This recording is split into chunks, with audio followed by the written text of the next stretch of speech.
अपने बच्चों को हम शिक्षा दिलाते हैं कि वो अच्छे संस्कारों का अर्जन करें। अच्छे संस्कारों का आशय लोग लेते हैं कि वो अपनी रोजी रोटी, आवास, विकास की समस्याओं को हल कर ले। ईश्वर की ओर किसी का ध्यान ही नहीं है। किसी किसी के पास इतना कुछ है कि प्रभु को पुकारने की आवश्यकता ही नहीं समझता। किंतु ये सब कुछ पार्थिव ही तो है। न चाहते हुए भी सारा वैभव यहीं छोड़ जाना पड़ता है। ऐसी स्थिति में ईश्वर की पहचान ही एकमात्र संबल है, जिसे प्रदान कर रहा है यथार्थ गीता का प्रसारण। यथार्थ गीता, श्रीमद् भगवत गीता, अथ 10वां अध्याय। गत अध्याय में योगेश्वर श्री कृष्ण ने गुप्त राजविद्या का चित्रण किया, जो निश्चय ही कल्याण करती है। 10वें अध्याय में उनका कथन है कि महाबाहु अर्जुन, मेरे परम रहस्य युक्त वचन को फिर भी सुन। यहां उसी को दूसरी बार कहने की आवश्यकता क्या है? वस्तुतः साधक को पूर्ति पर्यंत खतरा है। ज्यों ज्यों वो स्वरूप में ढलता जाता है, प्रकृति के आवरण सूक्ष्म होते जाते हैं, नए नए दृश्य आते हैं। उसकी जानकारी महापुरुष ही देते रहते हैं, वो नहीं जानता। यदि वे मार्गदर्शन करना बंद कर दे तो साधक स्वरूप की उपलब्धि से वंचित रहेगा। जब तक वो स्वरूप से दूर है, तब तक सिद्ध है कि प्रकृति का कोई ना कोई आवरण बना है। फिसलने लड़खड़ाने की संभावना बनी रहती है। अर्जुन शरणागत शिष्य है। उसने कहा था, शिष्यस्तेहं शाधिमाम त्वाम प्रपन्नम। भगवान, मैं आपका शिष्य हूं, आपकी शरण हूं, मुझे संभालिए। अतः उसके हित की कामना से योगेश्वर श्री कृष्ण पुनः बोले, महाबाहु अर्जुन, मेरे परम प्रभाव युक्त वचन को पुनः सुन, जो मैं तुझ अतिशय प्रेम रखने वाले के हित की इच्छा से कहूंगा। अर्जुन, मेरी उत्पत्ति को न देवता लोग जानते हैं और न महर्षिगण ही जानते हैं। श्री कृष्ण ने कहा था, जन्म कर्म च मे दिव्यम। मेरा वो जन्म और कर्म अलौकिक है, इन चर्म चक्षुओं से देखा नहीं जा सकता। इसलिए मेरे उस प्रकट होने को देव और महर्षि स्तर तक पहुंचे हुए लोग भी नहीं जानते। मैं सब प्रकार से देवताओं और महर्षियों का आदि कारण हूं। मुझ जन्म मृत्यु से रहित, आदि अंत से रहित, सब लोगों के महान ईश्वर को साक्षात्कार सहित विदित कर लेता है। वो पुरुष मरण धर्मा मनुष्यों में ज्ञानवान है, अर्थात अज, अनादि और सर्वलोक महेश्वर को भली प्रकार जानना ही ज्ञान है। और ऐसा जानने वाला संपूर्ण पापों से मुक्त हो जाता है, पुनर्जन्म को प्राप्त नहीं होता। श्री कृष्ण कहते हैं कि ये उपलब्धि भी मेरी ही देन है। अर्जुन, निश्चयात्मिका बुद्धि, साक्षात्कार सहित जानकारी, लक्ष्य में विवेक पूर्वक प्रवृत्ति, क्षमा, शाश्वत सत्य, इंद्रियों का दमन, मन का शमन, अंतःकरण की प्रसन्नता, चिंतन पथ के कष्ट, परमात्मा की जागृति, स्वरूप की प्राप्ति काल में सर्वस्व का विलय, इष्ट के प्रति अनुशासनात्मक भय और प्रकृति से निर्भयता तथा हिंसा, अर्थात अपने आत्मा को अधोगति में न पहुंचाने का आचरण, समता जिसमें विषमता न हो, संतोष, मन सहित इंद्रियों को लक्ष्य के अनुरूप तपाना, दान अर्थात सर्वस्व का समर्पण, भगवत पथ में मान अपमान का सहन। इस प्रकार प्राणियों के उपर्युक्त भाव मुझसे ही होते हैं। ये सभी भाव दैवी चिंतन पद्धति के लक्षण हैं।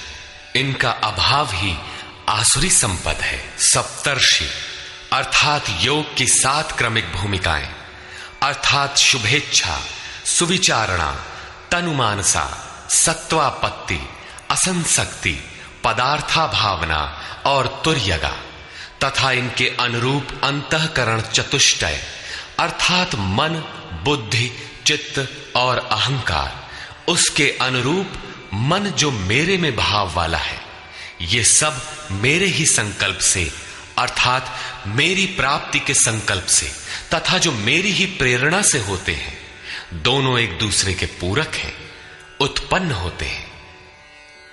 इस संसार में ये अर्थात संपूर्ण दैवी संपद इन्हीं की प्रजा है, क्योंकि सप्त भूमिकाओं के संचार में दैवी संपद ही है, अन्य नहीं। जो पुरुष योग की और मेरी उपर्युक्त विभूतियों को साक्षात्कार के साथ जानता है, वो स्थिर ध्यान योग द्वारा मुझ में एक ही भाव से स्थित होता है, इसमें कुछ भी संशय नहीं है।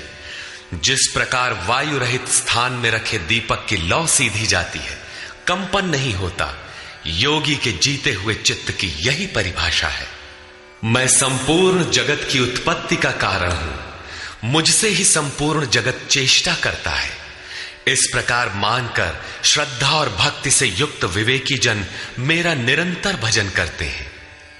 तात्पर्य यह है कि योगी द्वारा मेरे अनुरूप जो प्रवृत्ति होती है, उसे मैं ही किया करता हूं, वो मेरा ही प्रसाद है। कैसे है, इसे पीछे स्थान स्थान पर बताया जा चुका है। वे निरंतर भजन किस प्रकार करते हैं, इस पर कहते हैं, अन्य किसी को स्थान न देकर मुझ में ही निरंतर चित्त को लगाने वाले, मुझ में ही प्राणपण से प्राणों को लगाने वाले सदैव परस्पर मेरी प्रक्रियाओं का बोध करते हैं, मेरा गुणगान करते हुए ही संतुष्ट होते हैं तथा निरंतर मुझ में ही रमण करते हैं। निरंतर मेरे ध्यान में लगे हुए तथा प्रेम पूर्वक भजने वाले उन भक्तों को मैं वो बुद्धि योग अर्थात योग में प्रवेश वाली बुद्धि देता हूं, जिससे वे मुझे प्राप्त होते हैं, अर्थात योग की जागृति ईश्वर की देन है। वो अव्यक्त पुरुष, महापुरुष योग में प्रवेश दिलाने वाली बुद्धि कैसे देता है? उनके ऊपर पूर्ण अनुग्रह करने के लिए मैं उनकी आत्मा से अभिन्न खड़ा होकर, रथी होकर अज्ञान से उत्पन्न हुए अंधकार को ज्ञान रूपी दीपक के द्वारा प्रकाशित कर नष्ट करता हूं। वस्तुतः किसी स्थित प्रज्ञ योगी द्वारा जब तक वो परमात्मा आपके आत्मा से ही जागृत होकर संचालन नहीं करता, तब तक वास्तव में यथार्थ भजन आरंभ ही नहीं होता। वैसे तो भगवान सर्वत्र से बोलने लगते हैं, लेकिन प्रारंभ में वे स्वरूपस्थ महापुरुष द्वारा ही बोलते हैं। यदि ऐसा महापुरुष आपको प्राप्त नहीं है, तो वे आपसे स्पष्ट नहीं होंगे। इस पर अर्जुन ने प्रश्न किया, भगवान, आप परब्रह्म, परम धाम तथा परम पवित्र हैं, क्योंकि आपको सभी ऋषिगण सनातन, दिव्य पुरुष, देवों का भी आदि देव, अजन्मा और सर्वव्यापी कहते हैं। परम पुरुष, परम धाम का ही पर्याय दिव्य पुरुष, अजन्मा आदि शब्द है। देवर्षि नारद, असित, देवल, व्यास तथा स्वयं आप भी मुझसे वही कहते हैं। अर्थात पहले भूतकालीन महर्षि कहते हैं, अब वर्तमान में जिनकी संगत उपलब्ध है, नारद, देवल, असित और व्यास का नाम लिया, जो अर्जुन के समकालीन थे, अर्थात सत्पुरुषों की संगति अर्जुन को प्राप्त थी। आप भी वही कहते हैं। अतः हे केशव, जो कुछ भी आप मेरे लिए कह रहे हैं, वो सब मैं सत्य मानता हूं। आपके व्यक्तित्व को न देवता और न दानव ही जानते हैं। भूतों को उत्पन्न करने वाले, हे भूतों के ईश्वर, हे देव, हे जगत के स्वामी, हे पुरुषों में उत्तम, स्वयं आप ही अपने को जानते हैं, अथवा जिसकी आत्मा में जागृत होकर आप जना देते हैं, वो जानता है। वो भी आपके द्वारा आपका जानना हुआ।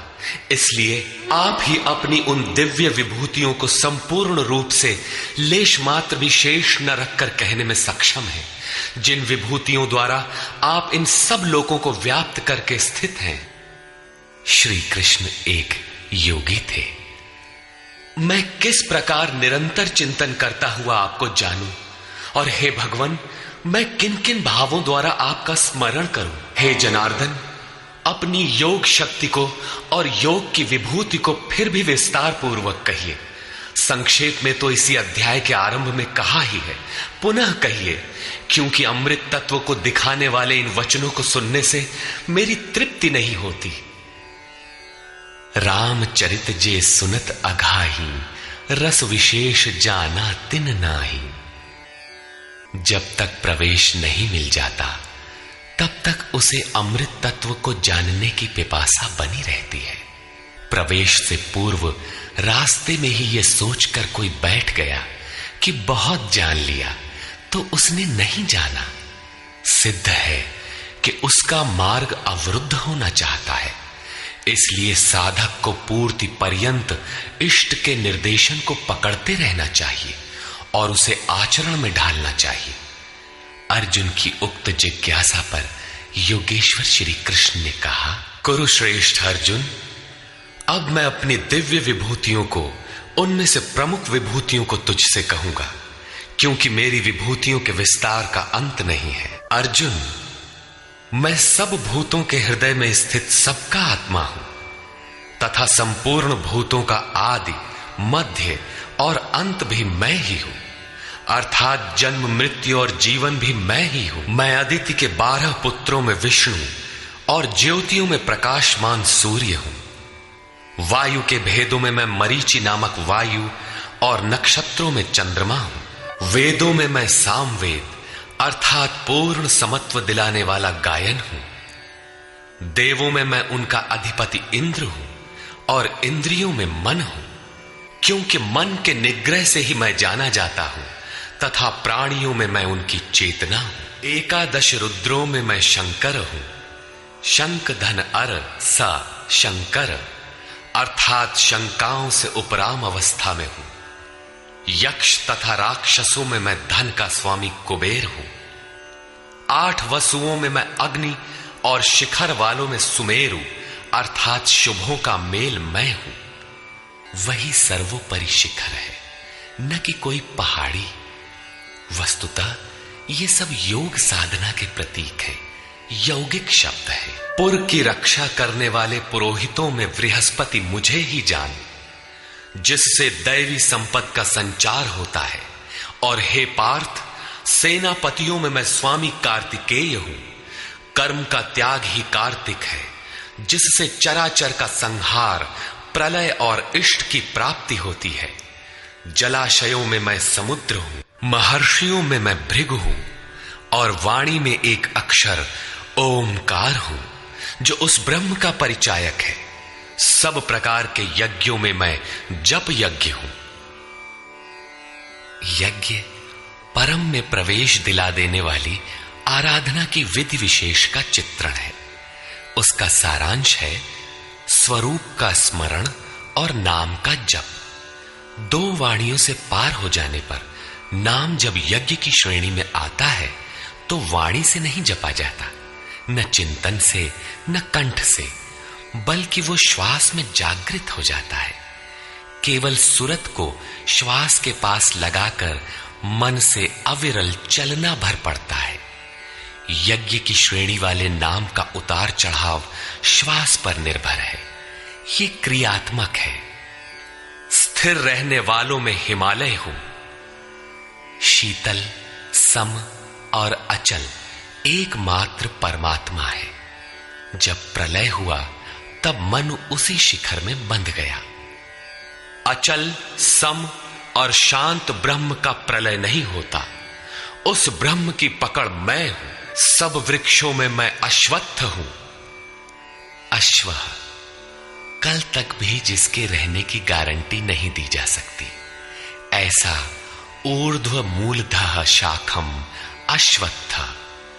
ऊपर परमात्मा जिसका मूल है, नीचे प्रकृति जिसकी शाखाएं हैं, ऐसा संसार ही एक वृक्ष है जिसे पीपल की संज्ञा दी गई है। सामान्य पीपल का वृक्ष नहीं कि पूजा करने लगे। इसी पर कहते हैं कि वो मैं हूं और देवर्षियों में मैं नारद हूं। नाद रंध्रः स नारद। दैवी संपद इतनी सूक्ष्म हो गई कि स्वर में उठने वाली ध्वनि अर्थात नाद पकड़ में आ जाए, ऐसी जागृति मैं हूं। गंधर्वों में मैं चित्ररथ हूं, अर्थात गायन अर्थात चिंतन करने वाली प्रवृत्तियों में जब स्वरूप चित्रित होने लगे, वो अवस्था विशेष मैं हूं। सिद्धों में मैं कपिल मुनि हूं, काया ही कपिल है। इसमें जब लव लग जाए, उस ईश्वरीय संचार की अवस्था मैं हूं। घोड़ों में मैं अमृत से उत्पन्न होने वाला उच्चैः श्रवा नामक घोड़ा हूं। दुनिया में हर वस्तु नाशवान है, आत्मा ही अजर अमर अमृत स्वरूप है। इस अमृत स्वरूप से जिसका संचार है, वो घोड़ा मैं हूं। घोड़ा गति का प्रतीक है। आत्म तत्व को ग्रहण करने में मन जब उधर गति पकड़ता है, घोड़ा है। ऐसी गति मैं हूं। हाथियों में ऐरावत नामक हाथी मैं हूं। मनुष्यों में राजा मुझको जान। वस्तुतः महापुरुष ही राजा है, जिसके पास अभाव नहीं है। शस्त्रों में मैं वज्र हूं, गायों में कामधेनु हूं। कामधेनु कोई ऐसी गाय नहीं है जो दूध के स्थान पर मनचाहा व्यंजन परसती हो। ऋषियों में वशिष्ठ के पास कामधेनु थी। वस्तुतः गो इंद्रियों को कहते हैं। इंद्रियों का संयत होना इष्ट को वश में रखने वाले में पाया जाता है। जिसकी इंद्रियां ईश्वर के अनुरूप स्थिर हो जाती हैं, उसके लिए उसी की इंद्रियां कामधेनु बन जाती है। प्रजनन करने वालों में नवीन स्थितियों को प्रकट करने वाला मैं हूं। प्रजनन, एक तो लड़का बाहर पैदा किया जाता है। चराचर में रात दिन पैदा ही होते हैं। चूहे चींटी रात दिन करते हैं ऐसा नहीं, बल्कि एक स्थिति से दूसरी स्थिति, इस प्रकार वृत्तियों का परिवर्तन होता है। वो परिवर्तित स्वरूप मैं हूं। सर्पों में मैं वासुकी हूं। नागों में मैं अनंत अर्थात शेष नाग हूं। वैसे तो ये कोई सर्प नहीं है। गीता की समकालीन पुस्तक श्रीमद् भागवत में इसके रूप की चर्चा है कि इस पृथ्वी से 30,000 योजन की दूरी पर उस परमात्मा की वैष्णवी शक्ति है, जिसके सिर पर यह पृथ्वी सरसों के दाने की तरह भार रहित टिकी है। उस युग में योजन का पैमाना चाहे जो रहा हो, फिर भी यह पर्याप्त दूर है। वस्तुतः ये आकर्षण शक्ति का चित्रण है। वैज्ञानिकों ने जिसे ईथर माना है। ग्रह उपग्रह सभी उसी शक्ति के आधार पर टिके हैं। उस शून्य में ग्रहों का कोई भार भी नहीं है। वो शक्ति सर्प की कुंडली की तरह सभी ग्रहों को लपेटे है। यही है वो अनंत, जिससे पृथ्वी धारण की जाती है। श्री कृष्ण कहते हैं, ऐसी ईश्वरीय शक्ति मैं हूं। जलचरों में उनका अधिपति वरुण हूं तथा पितरों में अर्यमा हूं। अहिंसा, सत्य, अस्तेय, ब्रह्मचर्य और अपरिग्रह 5 यम हैं। इनके पालन में आने वाले विकारों को काटना अरह है। विकारों के शमन से पितृ अर्थात भूत संस्कार तृप्त होते हैं, निवृत्ति प्रदान कर देते हैं। शासन करने वालों में मैं यमराज हूं अर्थात उपर्युक्त यमों का नियामक हूं। मैं दैत्यों में प्रहलाद हूं। पर आह्लाद, पर के लिए आह्लाद, प्रेम ही प्रहलाद है। आसुरी संपद में रहते हुए ईश्वर के लिए आकर्षण विकलता आरंभ होती है, जिससे परम प्रभु का दिग्दर्शन होता है। ऐसा प्रेमोल्लास मैं हूं। गिनती करने वालों में मैं समय हूं।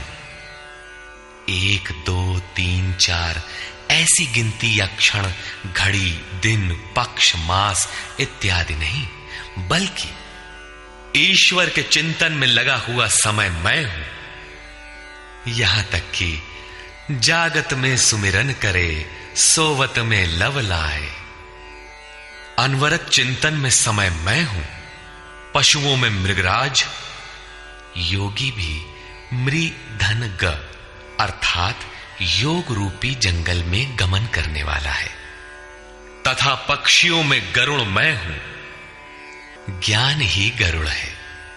जब ईश्वरीय अनुभूति आने लगती है तब यही मन अपने आराध्य भगवान की सवारी बन जाता है। और जब यही मन संशय से युक्त है तब सर्प होता है, डसता रहता है, योनियों में फेंकता है। गरुड़ विष्णु की सवारी है। जो सत्ता विश्व में अणु रूप से संचारित है, ज्ञान संयुक्त मन उसे अपने में धारण करता है, उसका वाहक बनता है। श्री कृष्ण कहते हैं, इष्ट को धारण करने वाला मन मैं हूं, पवित्र करने वालों में मैं वायु हूं, शस्त्रधारियों में राम हूं। रमन्ति योगिनः यस्मिन् स रामः। योगी किसमें रमण करते हैं? अनुभव में। ईश्वर इष्ट रूप में जो निर्देशन देता है, योगी उसमें रमण करते हैं। उस जागृति का नाम राम है और वो जागृति मैं हूं। मछलियों में मगर तथा नदियों में गंगा मैं हूं। हे अर्जुन, सृष्टियों का आदि, अंत और मध्य मैं ही हूं। विद्याओं में अध्यात्म विद्या मैं हूं। जो आत्मा का आधिपत्य दिला दे वो विद्या मैं हूं। संसार में अधिकांश प्राणी माया के आधिपत्य में है। राग, द्वेष, काल, कर्म, स्वभाव और गुणों से प्रेरित हैं। इनके आधिपत्य से निकालकर आत्मा के आधिपत्य में ले जाने वाली विद्या मैं हूं, जिसे अध्यात्म विद्या कहते हैं। परस्पर होने वाले विवादों में ब्रह्म चर्चा में जो निर्णायक है, ऐसी वार्ता मैं हूं। शेष निर्णय तो अनिर्णीत होते हैं। मैं अक्षरों में आकार, ओमकार तथा समासों में द्वंद्व नामक समास हूं। अक्षय काल मैं हूं। काल सदैव परिवर्तनशील है, किंतु वो समय जो अक्षय, अजर, अमर परमात्मा में प्रवेश दिलाता है, वो अवस्था मैं हूं। विराट स्वरूप अर्थात सर्वत्र व्याप्त, सबको धारण पोषण करने वाला भी मैं ही हूं। मैं सबका नाश करने वाला मृत्यु और आगे होने वालों की उत्पत्ति का कारण हूं। स्त्रियों में मैं यश, शक्ति, वाक्पटुता, स्मृति, मेधा अर्थात बुद्धि, धैर्य और क्षमा मैं हूं। अध्याय 15 में श्लोक 16 के अनुसार पुरुष दो ही प्रकार के होते हैं, क्षर और अक्षर। संपूर्ण भूतादिकों की उत्पत्ति और विनाश वाले ये शरीर क्षर पुरुष हैं। वे नर, मादा, पुरुष अथवा स्त्री कुछ भी कहलाएं, श्री कृष्ण के शब्दों में पुरुष ही है। दूसरा है अक्षर पुरुष, जो कूटस्थ चित्त के स्थिर काल में देखने में आता है। यहां भी बुद्धि इत्यादि स्त्रियों के ही गुण बताए गए। क्या इन सद्गुणों की आवश्यकता पुरुषों के लिए नहीं है?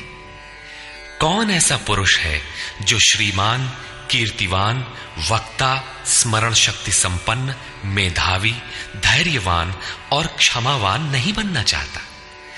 बौद्धिक स्तर पर कमजोर लड़कों में इन्हीं गुणों का विकास करने के लिए माता पिता पढ़ाई की अतिरिक्त व्यवस्था करते हैं।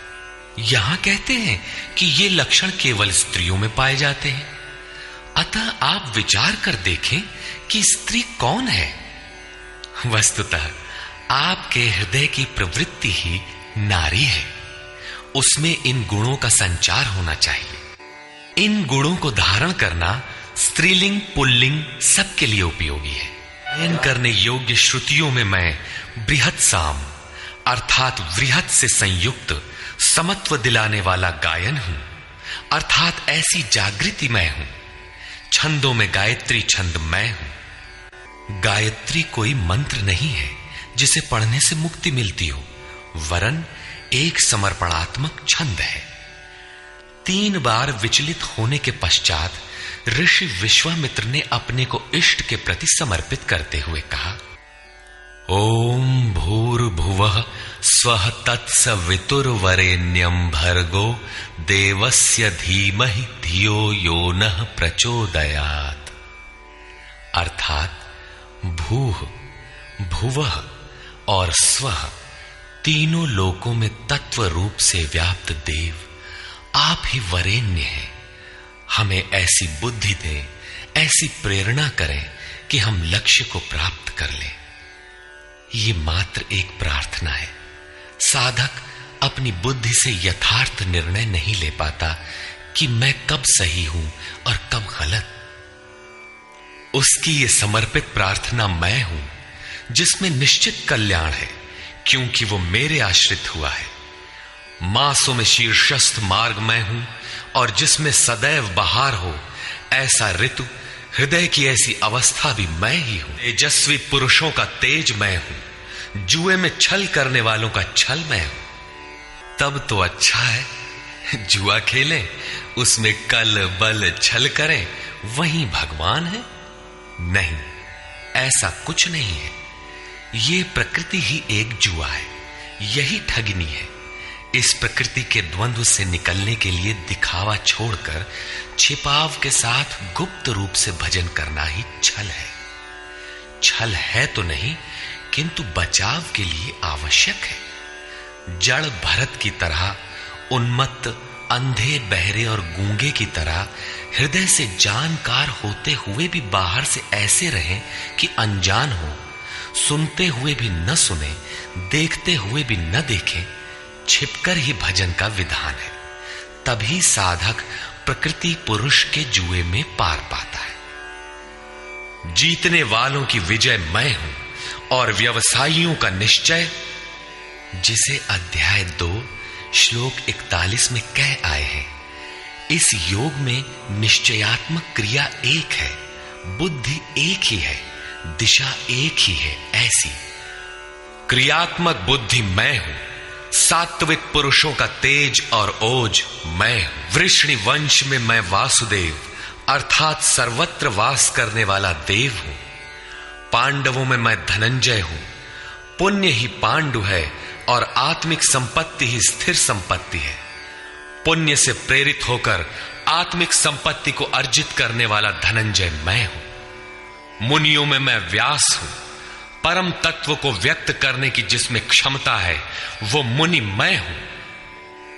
कवियों में उष्णा अर्थात उसमें प्रवेश दिलाने वाला काव्यकार मैं हूं। दमन करने वालों में दमन की शक्ति मैं हूं। जीतने की इच्छा वालों की मैं नीति हूं। गुप्त रखने योग्य भावों में मौन हूं, और ज्ञानवानों में साक्षात के साथ मिलने वाली जानकारी, पूर्ण ज्ञान मैं हूं। अर्जुन, सब भूतों की उत्पत्ति का कारण भी मैं ही हूं, क्योंकि चर और अचर ऐसा कोई भी भूत नहीं है जो मुझसे रहित हो। मैं सर्वत्र व्याप्त हूं, सब मेरे ही सकाश से है। परंतप अर्जुन, मेरी दिव्य विभूतियों का अंत नहीं है। अपनी विभूतियों का विस्तार तो मैंने संक्षेप से कहा है, वस्तुतः वे अनंत हैं। इस अध्याय में कुछ ही विभूतियों का स्पष्टीकरण किया गया है, क्योंकि अगले ही अध्याय में अर्जुन इन सबको देखना चाहता है, क्योंकि प्रत्यक्ष दर्शन से ही विभूतियां समझ में आती है। विचारधारा समझने के लिए इसी से थोड़ा अर्थ दिया गया। जो भी ऐश्वर्य युक्त, कांति युक्त और शक्ति युक्त वस्तुएं हैं, उनको तू मेरे तेज के एक अंश मात्र से उत्पन्न हुई जान। अथवा अर्जुन, इस बहुत जानने से तेरा क्या प्रयोजन है? मैं इस संपूर्ण जगत को एक अंश मात्र से धारण करके स्थित हूं।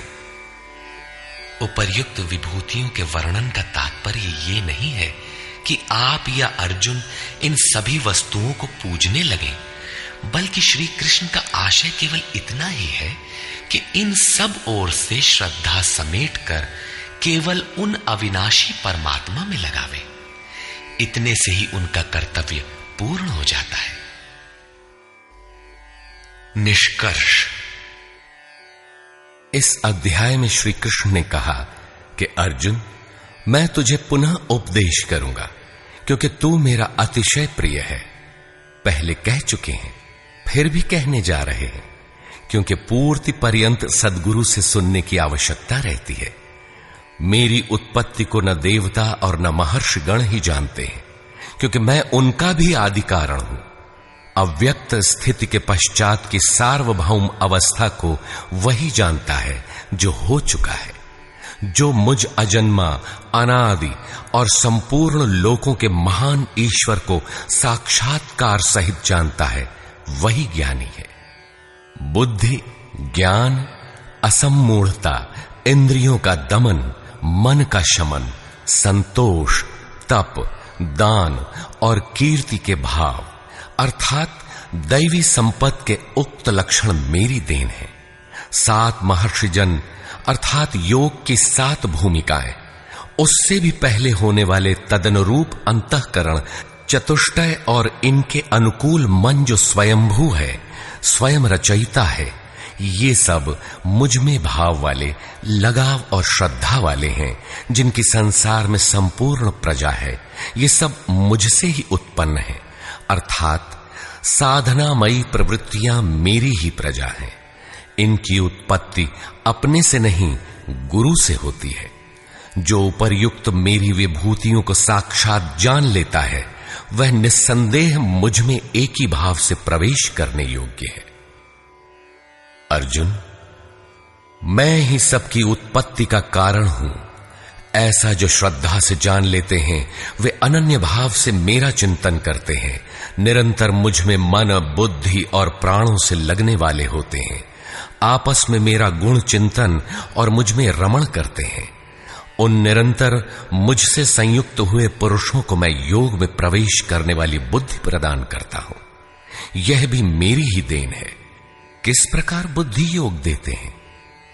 तो अर्जुन, आत्मभावस्थ उनकी आत्मा में जागृत होकर खड़ा हो जाता हूं और उनके हृदय में अज्ञान से उत्पन्न अंधकार को ज्ञान रूपी दीपक से नष्ट करता हूं। अर्जुन ने प्रश्न किया कि भगवान, आप परम पवित्र, सनातन, दिव्य, अनादि और सर्वत्र व्याप्त हैं, ऐसा महर्षिगण कहते हैं, तथा वर्तमान में देवर्षि नारद, देवल, व्यास और आप भी वही कहते हैं। यह सत्य भी है कि आपको न देवता जानते हैं और न दानव, स्वयं आप जिसे जना दें वही जान पाता है। आप ही अपनी विभूतियों को कहने में समर्थ हैं। अतः जनार्दन, आप अपनी विभूतियों को विस्तार से कहिए। पूर्ति पर्यंत इष्ट से सुनते रहने की उत्कंठा बनी रहनी चाहिए। आगे इष्ट के अंतराल में क्या है, उसे साधक क्या जाने।